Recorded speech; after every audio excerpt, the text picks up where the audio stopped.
Open world games present composers with a single profound problem. You cannot write to a fixed timeline. In a film, a cue appears exactly when you need it. I admire your luck, Mr. Bond. James Bond. In an open world, the player decides that timing. Yet great open world scores feel as if they were written for you personally. They breathe with your decision. They push and invite without forcing. Today, I'll take you inside the composing of open world games. I'll focus on a handful of canonical examples and show how harmony, orchestration, silence and adaptive systems become navigation tools. Where composers have described their thinking in interviews, I will quote them directly.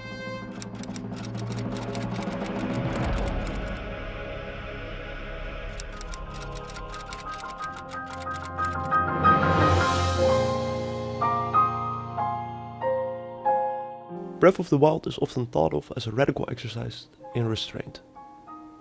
The development team's stated approach was to make the player perceive the world first and feel the music second. That is a direct quote from Manaka Katuaka. This philosophy is not merely an aesthetic choice either. It is a compositional constraint that shapes every harmonic and textural decision within the audio. Musically, this intent manifests itself in a deliberate avoidance of functional harmony. In the overworld, you'll hear piano gestures built on open fifths and added seconds, sometimes ninths.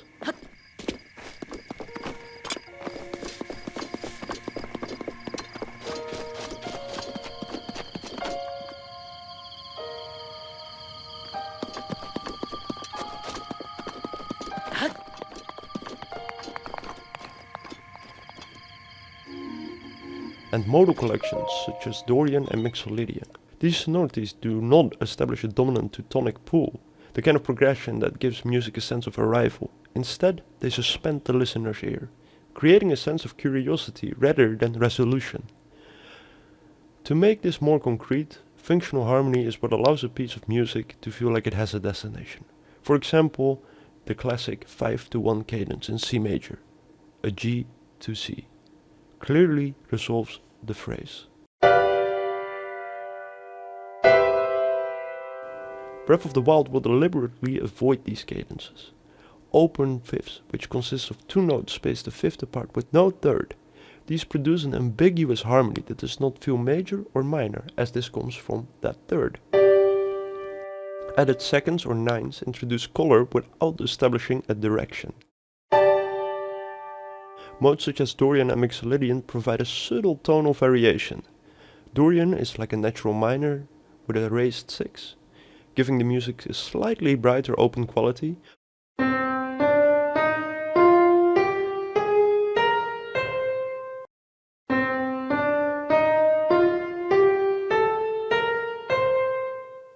While Mixolydian is similar to a major scale with a flattened seventh, familiar yet subtly unexpected.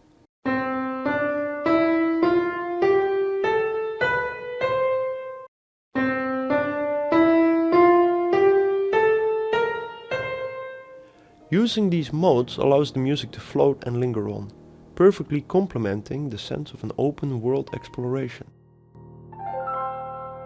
Besides this, the instrumentation is quite interesting. It is equally important in achieving this restraint. The piano is treated intimate, small and human. Set against the fast recorded ambiences, Katuoka explained that the goal was for the music to feel almost accidental, as though it could have been the player's own sound, not an orchestral narration placed on top of the landscape. This approach is why a single piano motif, isolated in register and sparse in rhythm, can still occupy a valley and feel entirely appropriate. The listener's attention is gently guided by the minimal sound, rather than being forced toward a narrative cue, all at the will of the player.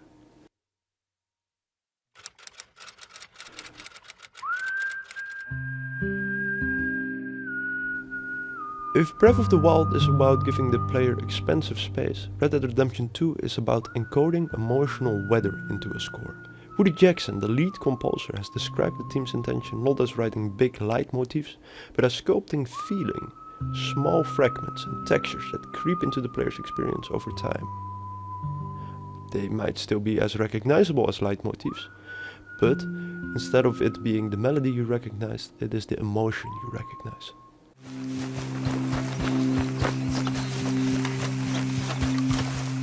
Technically, Red Dead Redemption 2's system stores many short musical states. Tiny guitar figures, boat string articulation, sparse piano motifs and textural fragments. The engine layers and crossfades these fragments according to the environmental parameters, the time of day, weather, and the character's narrative state. That means that harmony and orchestration are tightly coupled to the in-game metadata.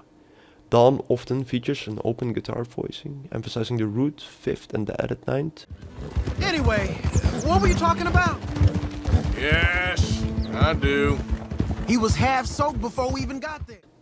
Sonorities that suggest warmth without committing to a strong major triad. Once again, because we don't have that third. Night shifts to a higher register, sparse piano chords and thin textures.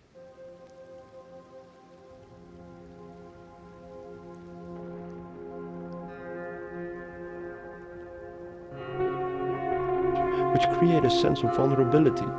But sometimes the music will also get heavier. During storms, for example, the strings bowing becomes rougher, adding micro noises and unstable pitch content, which changes perceived tension without introducing a new theme.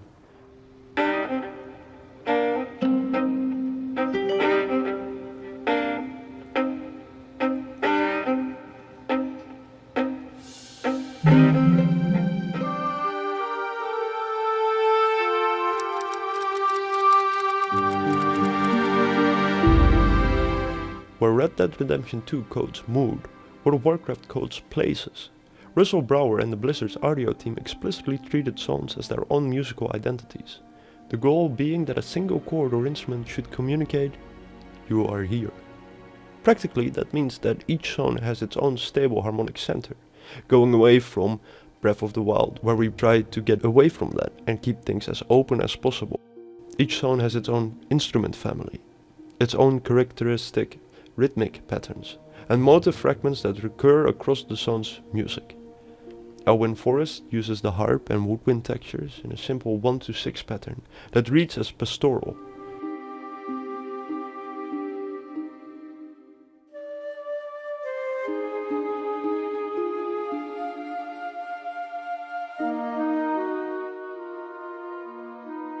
Grizzly Hills uses fiddle-like articulation and drone basses that read like folk music.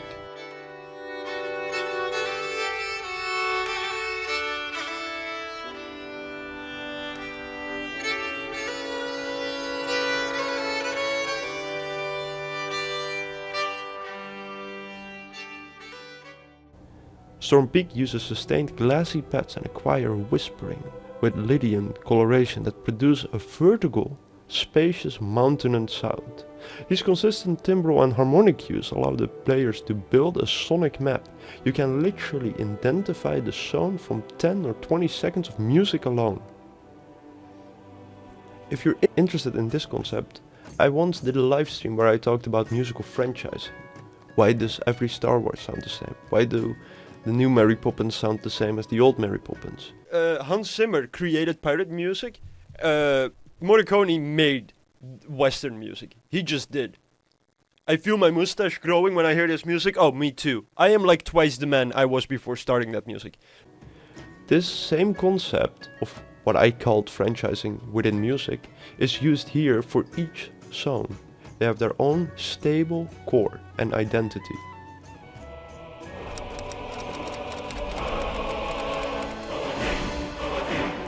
Jeremy Soul's music for Skyrim is an example of vertical orchestration used as a soft guidance. Soul has spoken about conceiving the soundtrack as an environment that reveals itself over time. The soundtrack was designed to swell subtly as players approach points of interest rather than switch abruptly. These are the Guardian Stones. 3 of the 13 ancient standing stones that dot Skyrim's landscape. Go ahead. See for yourself.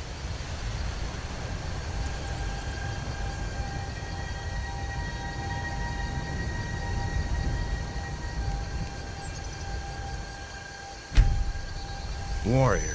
Good. I knew you shouldn't have been on that cult the minute I laid eyes on you.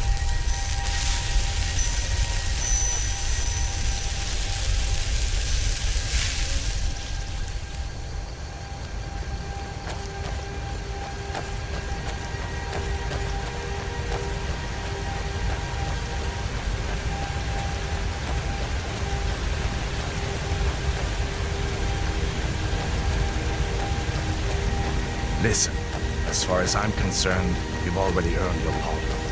But until we get that confirmed by General Tullius, just stay clear of other Imperial soldiers and avoid any complications, all right?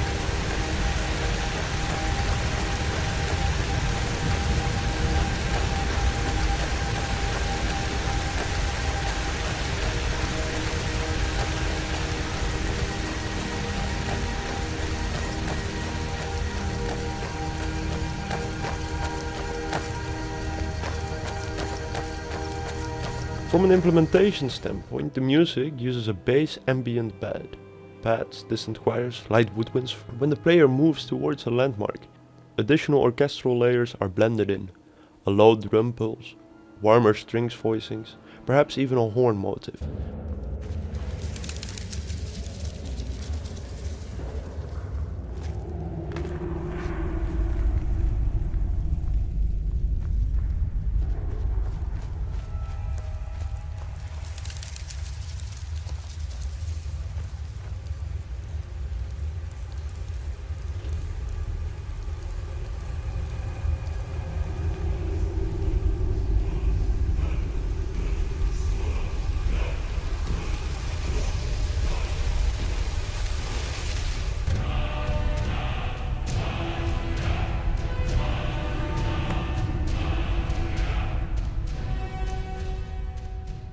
The crucial compositional point is that the thematic material is not a full discrete theme that kicks in.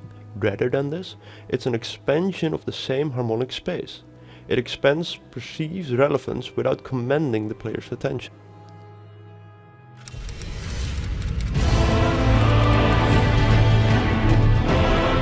From Software's open areas take a more atmospheric approach than melodic. Interviews with Katimara and other contributors describe the objective: make music feel like part of the environment and not an overtly dramatic narration. And to create that subtle tension without constantly resolving it into conventional music forms. Elden Ring's overworld paths are often built from slowly shifting timbral clusters, occasional microtonal dips and rises, and sparse harmonic intervals such as minor seconds and tritones that appear as the texture swells. Because these intervals are dissonant without being melodic in themselves, they prime the listener for unease while preserving the sense of breadth.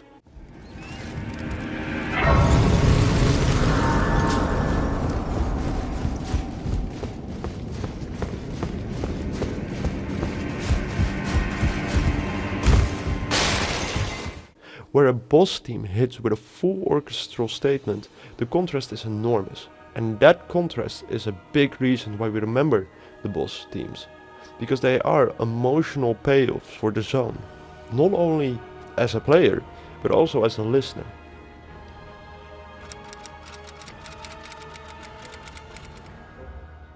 So just to be clear, a few of the things we just spoke about quickly summarized. In Breath of the Wild we quickly spoke about restraint and sparse modal writing. In Red Dead Redemption we spoke about fragment writing and also emotional writing. Regional instrumental identity is what we spoke about in World of Warcraft. The vertical layering, or soft nudges if you want to call them that, were talked about in Skyrim. Ambience and micro-dissonance against our traditional boss themes is what we spoke about in Elden Ring. Finally, something we haven't spoken about, but don't underestimate silence. Long rests make every small entry of music meaningful. Think about Shadow of the Colossus, think about Breath of the Wild to illustrate this. That's all for me, thank you for watching, and good luck composing out there.